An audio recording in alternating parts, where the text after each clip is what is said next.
Well, we all know that life at times can be very painful and very difficult. As a pastor, I often get a backstage pass to people's lives and see the people who suffer really the most unspeakable and horrible tragedies in life. For example, I think of parents who lost a child to cancer. I think of adults who suffered horrible abuse in their childhood and still carry the scars to this day. I think of spouses only in their 20s or 30s who lost their spouse. And I empathize with these people and the tremendous trial and hardship and difficulty they go through and how taxing it is to walk through that in life. Yet at the same time, something that I think we've all seen are people who suffer hardship, and they are legitimate hardships, yet they are on a much more minor scale than the big tragedies of life. Yet the people seem to respond to those minor hardships as if they are the great tragedies of life. You've probably bumped into this yourself. For example, things like a failed math test, a fender bender, criticism, a financial setback, things that are legitimate hardships, but people respond to them like it's life-ending tragedies. Now, psychologists and researchers have studied why do we overreact to certain things in life, and why can some people go through major hardships and really get through without too much damage. It's difficult, but they still manage to get through. Why does that happen? Well, one of the things that research keeps finding is that our ability to bounce back in life is directly connected to how often you laugh. Now, the science of laughter has been pretty serious business for about the last 20 years, and our research and understanding of laughter has grown quite a bit. For example, we've discovered recently that laughter is one of the only activities that stimulates the entire human brain. Most things require a part of your brain. Laughter sends an electrical current through your entire brain, and a correlation has been noted between a person's ability to bounce back, to handle depression, to handle anxiety, to handle hardships, and how much that person laughs. In other words, research is showing us that laughter actually is good medicine. The problem is, we don't laugh very much. The average child aged 4 laughs 300 times a day. The average 40-year-old laughs 4 times a day. It's kind of a bummer, isn't it, just to think about it. Now you're going to be, don't start today because it's Sunday and it's the best day of the week, but tomorrow start counting. How many times do I laugh a day? Because we under-laugh as a society. As a result, in general, we have a hard time dealing with anxiety, dealing with worry, dealing with stress because we don't laugh very much. Now, today's story in the Bible is about a woman who lost her ability to laugh. She lost her laughter. And not only did she lose her laughter, but she was losing her relationship with her husband, she was losing her hope for the future, and she was losing her faith in God. Today, we're going to discover how she regained all of them. And the thing that allowed her to regain her laughter and everything else was God's calling on her life. Here's the background. If you're just joining us for the first time in this series, we've been studying the life of a man by the name of Abraham. When he was 75 years old, God called Abraham and said, Abraham, it's time to get up. It's time to leave your country. It's time to leave your father's household. It's time to leave your pagan gods. And it's time for you to go to a new land, the land I will tell you about. And as you go, when you go, I will bless you. I will be with you. I will make you a blessing to other people. I will make your name great so everybody will hear of the name of Abraham, and I will make you into a great nation, and all the peoples on the planet are going to be blessed through your descendants. He said this to a 75-year-old man who did not have a child. So by faith, Abraham responded to God's calling, and he went. Today's story is 24 years later. He's been living as a foreigner in a different country. He's been living, hanging his life and his future on God's calling and on God's purpose, but now he is a 99-year-old man, and his wife Sarah is an 89-year-old woman, and they have yet to have a child, and having a child is the cornerstone of all of God's promises and all of God's calling on the life of Abraham, because without a child, there is no descendants, there is no great nation, there is no all nations on earth being blessed through you, Abraham. And Sarah in particular is slipping into bitterness in her old age. She is slipping into cynicism. And she has lost her ability to laugh at the wonder of life. Today, we will see how God brought back her laughter and how God brought back her wonder. We're in Genesis chapter 18. Again, Sarah, 89 years old, Abraham, 99. The Lord appeared to Abraham near the great trees of Mamre while he was sitting at the entrance to his tent in the heat of the day. Abraham looked up and saw 3 men standing nearby. When he saw them, he hurried from the entrance of his tent to meet them and bowed low to the ground. He said, "If I have found favor in your eyes, my Lord, do not pass your servant by. Let a little water be brought, and then you may all wash your feet and rest under this tree. Let me get you something to eat so you can be refreshed and then go on your way, now that you have come to your servant." "Very well," they answered, "do as you say." So Abraham hurried into the tent to Sarah. "Quick," he said, "get 3 seahs of the finest flour and knead it and bake some bread." Then he ran to the herd and selected a choice, tender calf and gave it to a servant who hurried to prepare it. Ladies, barbecues, they are biblical. We like them. He then brought some curds and milk and the calf that had been prepared and set these before them. While they ate, he stood near them under a tree. So, in this ancient culture, hospitality to strangers was considered a great virtue, and Abraham, being a man of character and wanting to be known as a man of character, he springs into action when he sees travelers. He refers to himself as their servant. He refers to them as my Lord. He gets dinner going. He gets the best calf, and he has it slaughtered for dinner, and he waits on them like an attentive butler. While they sit under the tree in the heat of the day, he stands nearby at attention, ready to serve. Now, what's interesting here is what the narrator tells us that Abraham doesn't know yet. The narrator wants you, the reader, to see right away the Lord appeared to Abraham, so we get the behind-the-scenes look. This is God in human form. God is making himself visibly manifest to Abraham, and as the story progresses, this week and next week, we'll see that 2 angels are accompanying him. And the reason why God is taking visible, manifest presence is because God has a message, but the message God has to bring is not to Abraham. God has already spoken to Abraham. God has already called to Abraham. He's not here today to talk to Abraham, but to Sarah. We see that in the next verse. "Where is your wife Sarah?" they asked him. "There in the tent," he said. Then, as in, now that we know that Sarah can hear us speaking, then one of them said, "I will surely return to you about this time next year, and Sarah, your wife, will have a son." Now, Abraham had already been promised by God that he would have a son, and Sarah had heard from Abraham that God would give them a son. But God came to call Sarah and to specifically give her assurance of his promise. In fact, as you watch the dialogue for the rest of this incident, Abraham becomes a supporting cast member. Sarah and this man, who is the Lord, become the central characters in this dialogue and the action from here on out. Now, why does God come to give Sarah this message? A message Sarah had already heard through Abraham. Here's the big idea we're going to see from Sarah, and this is important for us today. It's our first fill in the blank. Sarah believes in God, but she doesn't believe God.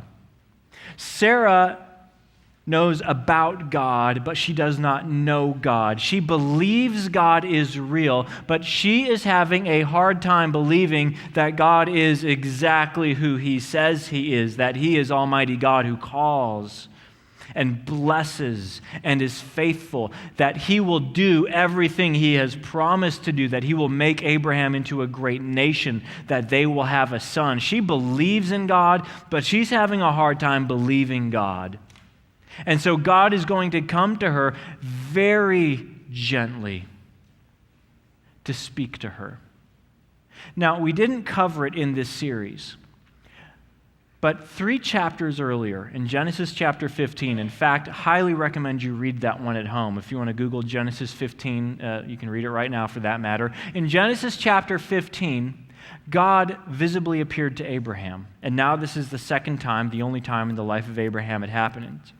But the visible manifestations of God could not be more different from one another.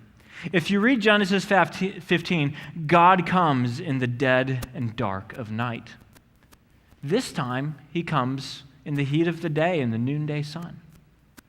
In Genesis 15, God appears as a fire and billowing smoke.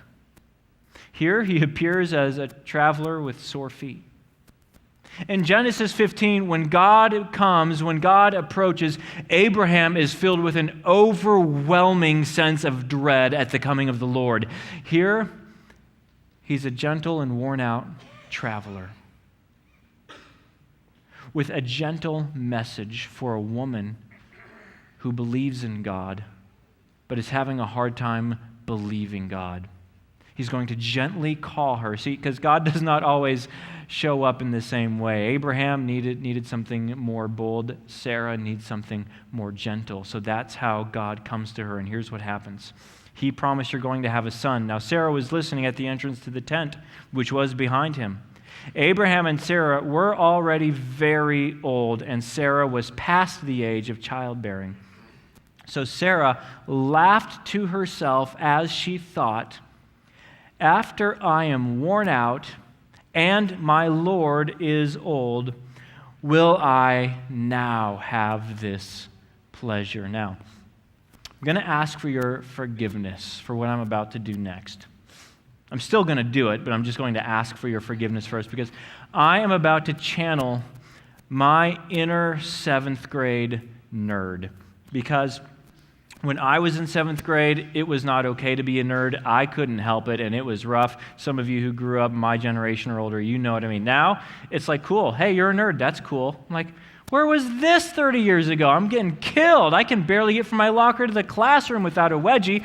This isn't so unfair. So now that it's okay and acceptable to be a nerd, I'm going to channel my inner nerd because there are some very important things in the original Hebrew text that we need to understand to get the full nuance of what is going on in this scene. The first word I want to show you is the word that is translated here as worn out.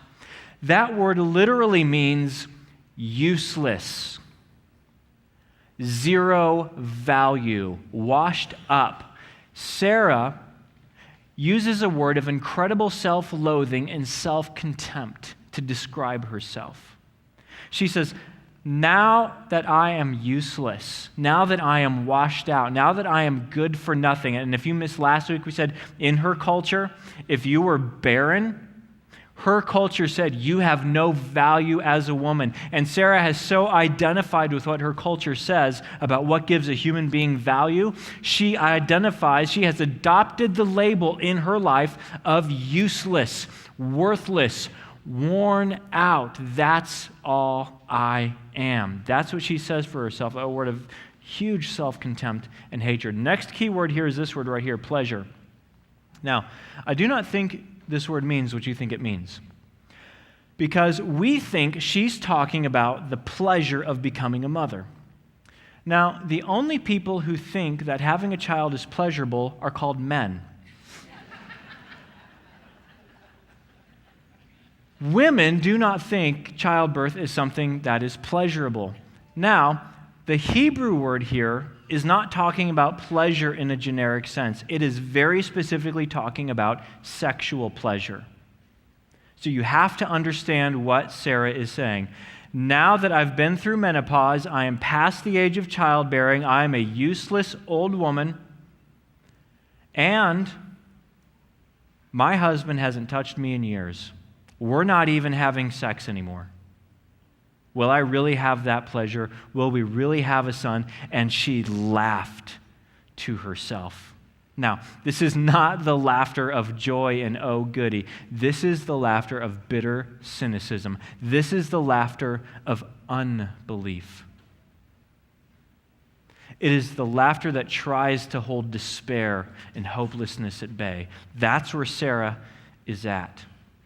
She laughs at God. She laughs in his face as she cannot believe God. She cannot believe God can and would do that. Now, what's important to notice is how gently God reacts. Look at what God says after she says this.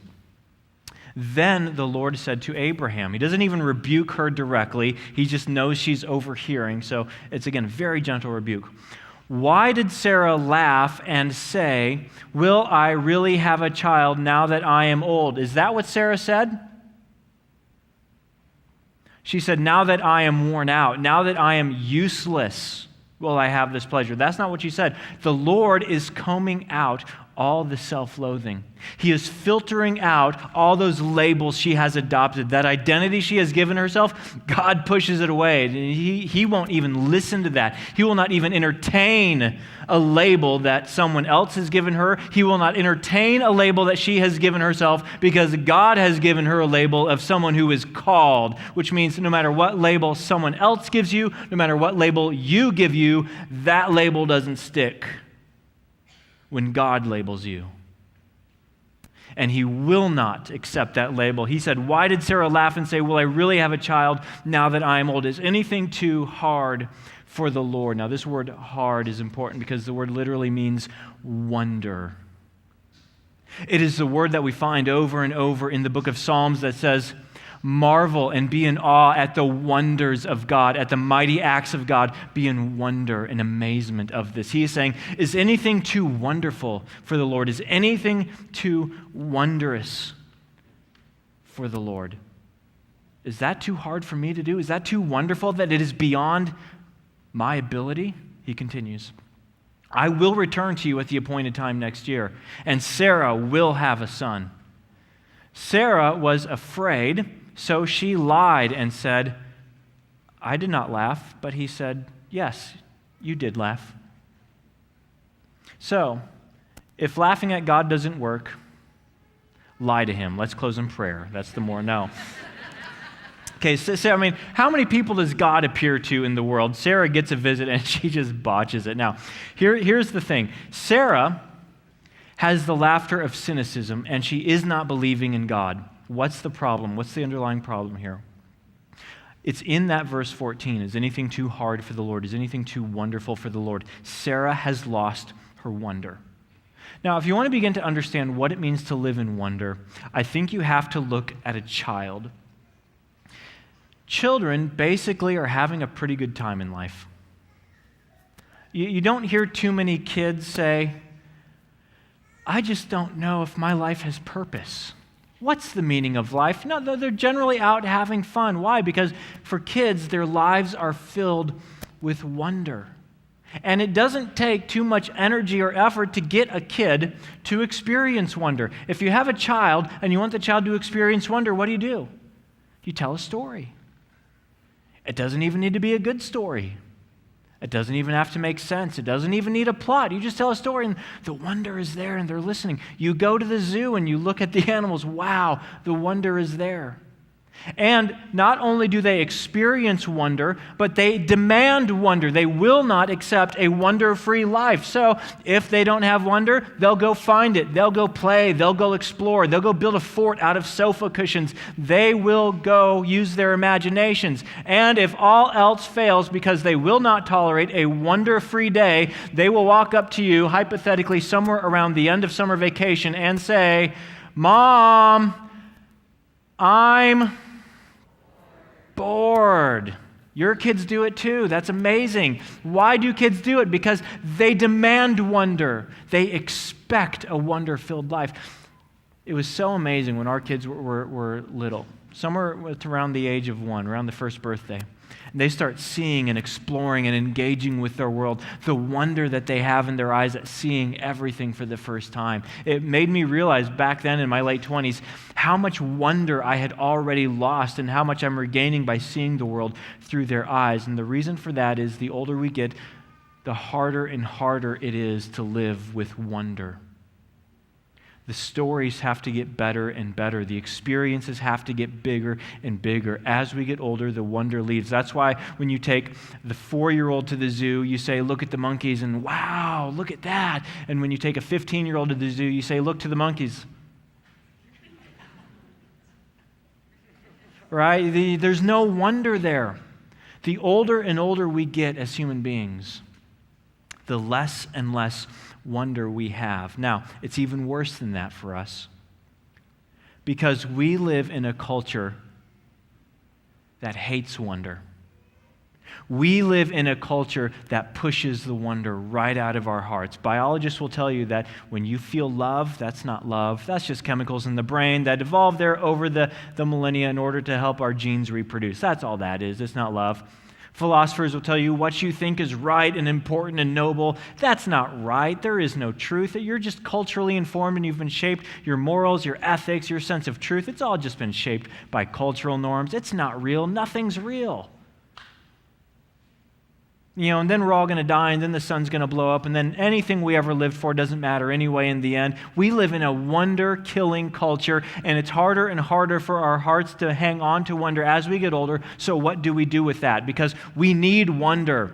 Without wonder, we lose our purpose for life. Without wonder, we lose the meaning of life. What do we do since we need wonder, and it is so hard to get? The answer is we steal it. We steal it from art. We steal it from music. We steal it from stories. We steal it from literature. We steal it from movies so that we can temporarily escape to an environment that is not real, a mental place that is not true, so that for a moment we can gain a sense of wonder. Here's what's interesting. The cultural elites in our generation, when they evaluate art and when they evaluate movies, the movies that win Academy Awards for Best Picture, I'll be honest, I'm not very culturally elite. When that list comes out, I'll look at the 5 movies they picked. I'm like, I've heard of one of those movies, for Best Film of the Year. Where's the Avenger movie? That's not on the list this year. Well, I don't know what these movies are. And then, the picture that wins, I'll go to Redbox and I'll get it and I'll watch it. All right, maybe you're more sophisticated than I am. I watch those movies and I say, I see the artistic quality, I respect the artistic quality, but there's no story that moves me because the cultural elite, they like stories of realism. But us crude masses, we just like the latest summer blockbuster with average character development and plot and predictable plot lines, but wow, what a ride, because that gives us a sense of wonder. Now, J.R.R. Tolkien, who wrote The Lord of the Rings, before there were movies, there were books, kids. He wrote The Lord of the Rings, and he tried to explain why is it that the masses love stories of fantasy? Why do we love stories of science fiction, even though we're not real, even though their artistic quality might not be as high as what the elitists like? Why do we love those stories? So he wrote an essay, it's called On Fairy Stories, and in it, here's what he said. He said, in our hearts, there is something that longs for a world where we can escape time, where we can escape death, where we can experience love without parting, where there is heroic sacrifice, where good finally and ultimately triumphs over evil, where we can communicate with non-human beings. The reason why, even though it's fiction, even though reality isn't like that, we flock to those stories is because they give us a sense of wonder, and we need the wonder to keep going. And the reason why they have a sense of wonder is because they are striking a chord with the deepest longings of our soul, of a world that used to be and a world we long for today. That's why we love Star Wars. That's why we love Harry Potter. That's why we love Pixar films. Because in them, they strike the chord of the story, the ultimate story that we deeply long to be true, of a world where there is escape from time, of a world where there is escape from death, of a world where there is love without parting, of a world where we do communicate with supernatural beings, of a world where ultimately through heroic sacrifice, good triumphs over evil.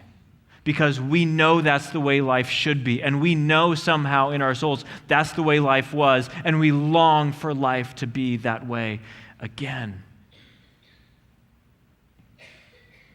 Yet our society lives devoid of this wonder, so we try to steal it where we can through these stories, missing that in the Bible, God comes to us and says, I have the ultimate story. I have the ultimate story of good triumphing over evil. I have the ultimate story of how you can communicate with supernatural beings. I have the ultimate story of how you escape from time and escape from death and have love without parting. And the reason why we love the summer blockbusters and we love those movies and those books is because they are only pointing to the true story, the ultimate story, the story of God, the story of the sacrifice of Jesus Christ, which fills our hearts with wonder. Sarah has only sarcastic laughter. She does not have wonder because she does not believe that this story could be true. She does not believe that God can make good on his promises. She is living a wonder-free life until God comes and God calls and God does everything he promised to do. Look at how the story continues 3 chapters later, chapter 21. Now the Lord was gracious to Sarah as he had said, and the Lord did for Sarah what he had promised. Sarah became pregnant and bore a son to Abraham in his old age, at the very time God had promised him. Abraham gave him the name Isaac. You know what Isaac means? It means laughter. That's what they named their kid. You think kids today have weird names? They named their kid Laughter. Abraham gave the name Isaac to the son Sarah bore him. When his son Isaac was 8 days old, Abraham circumcised him as God commanded him. Abraham was 100 years old when his son Isaac was born to him. Now, look, this is so important to see because this story had Sarah as its central character. Look at how Sarah responds. Sarah said, God has brought me laughter. And everyone who hears about this, the story of Sarah, will laugh with me. And she added, who would have said to Abraham that Sarah would nurse children? Yet I have borne a son in his old age. Now, why does she say God has brought me laughter? Wasn't she laughing already? I mean, she laughed right in God's face, but that's not what she's talking about. She has now replaced the cynical laughter, which tries to hold off disdain, with a laughter of wonder, because nothing is too wonderful for God. She has replaced her anxious laughter, which tries to hold off depression, with a laughter of wonder, because nothing is too wonderful for God. Through God fulfilling his promise, the laughter has been replaced with the laughter of joy. The laughter of grace says that God has overcome my impossible situation by doing everything he has promised to do. How do we get that kind of wonder in our lives? How do we live in a way that isn't childish but is childlike, living with a genuine wonder and the laughter that follows that? Some people will read this story of Sarah and they'll try and apply it this way. They'll say, Sarah was 89 years old and she wanted a child. But for her to have a child, that was impossible. It would take a miracle for that to happen. So what miracle do you need God to do in your life? What impossible situation are you facing in your life? Believe in God. Trust in God. He's the God who does miracles. Pray to him. Cry out to him. Believe him that he is going to deliver that miracle, and you will be like Sarah. And God will give you wonder. Can we apply it that way? There's one problem with doing that. Sarah didn't believe. Sarah didn't have faith. This is not a story of believe in God and God will give you great things. She didn't believe in God. That's the point. That's why God has to show up. That's why God's grace has to break into her heart, because she's not responding. She's not believing. She is not trusting. But the thing that unlocked the door to her heart so that God's wonder could flood her life was not her faith, and it was not her actions, it was not her faithfulness, it was God in his graciousness calling her and promising and doing everything he promised that he would do by giving her the son of promise. Wonder came through promise fulfilled. Wonder came through seeing God's faithfulness. But what about us? How does God's wonder fill our hearts so that we can live that way? There's a story in the New Testament that intentionally parallels the story of God and Sarah. It's from Luke chapter 1, Luke's biography of the life of Jesus. Luke begins his biography with the Annunciation, where an angel shows up and says to a woman, although it's impossible, you are going to have a baby. You are going to have the son of promise. And if it was impossible for Sarah to have a child with an old husband, how much more impossible would it be for Mary to have a son with no husband? And the angel said, is anything too hard for God to do? Is anything too wonderful for God to do? But Mary believed God, and she worshiped him, and her heart was filled with wonder, because she would give birth to the true and greater Isaac.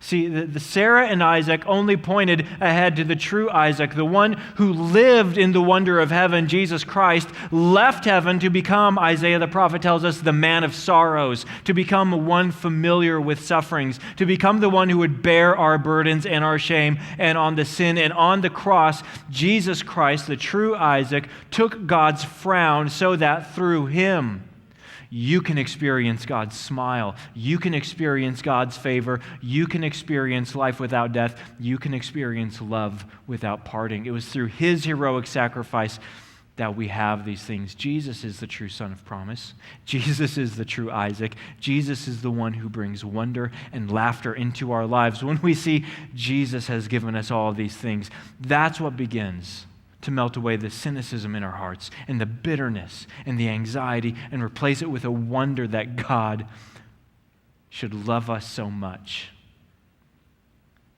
that he can't stand the thought of spending eternity apart from you. And he wants to bring you eternal laughter and wonder, so he sent Jesus.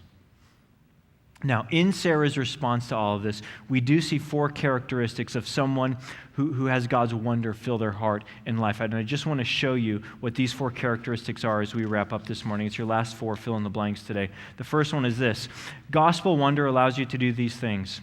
It allows you to laugh at yourself. Laugh at yourself. Sarah has been given a new self-image. Before God's wonder came into her life, she was very much into self-loathing, self-disdaining, very critical of self. Now she looks at herself with a sense of wonder, not that she's wonderful, but that God chose to be gracious to her. See, if you need a source of wonder, if you are a Christian, the only source of wonder you need is staring at you in the mirror, that God should love that person so much that he called you his child, that he gave you that label. That's amazing. You are a living, breathing testimony to the grace of God. I love what Paul wrote in the New Testament, that Jesus came to save sinners, and I'm the poster boy. In case you want to know what that looks like, it's this guy. When you look in the mirror, you should laugh. Okay? Some of us more than others, but you should laugh because you are a breathing testimony of the gracious love of God, because you cannot out-sin God's grace. That's how big his grace is. You can laugh at yourself. Second one is this: laugh at criticism. Okay, laugh at criticism. Sarah said something interesting here. She said, people will laugh with me when they hear this story. Who would have said that Sarah would nurse children, yet I have? And she laughed. She said, people will laugh with me. The Hebrew word there does not mean laugh with me. It means laugh over me, and it is better translated laugh at me. She is saying, when people hear my story, they will laugh at me. And that does not bother her. For two reasons. One, 90-year-old woman breastfeeding a child, yeah, that we would probably laugh at that. That's legit. But the other reason is she laughed in God's face. And she said, they're going to laugh at me when they hear my story. What do I care? I have received God's grace. If someone criticizes me, what does that matter? If they laugh at me, what does that matter? I have God's approval. I can laugh in the face of criticism. Third is this: laugh at your past. Laugh at your past. She named her son Laughter, a monument and reminder of her greatest failure. God shows up, she laughs at God and lies to God. Every time she calls him in to wash his hands, Isaac, wash up for dinner, she is reminded of her biggest failure.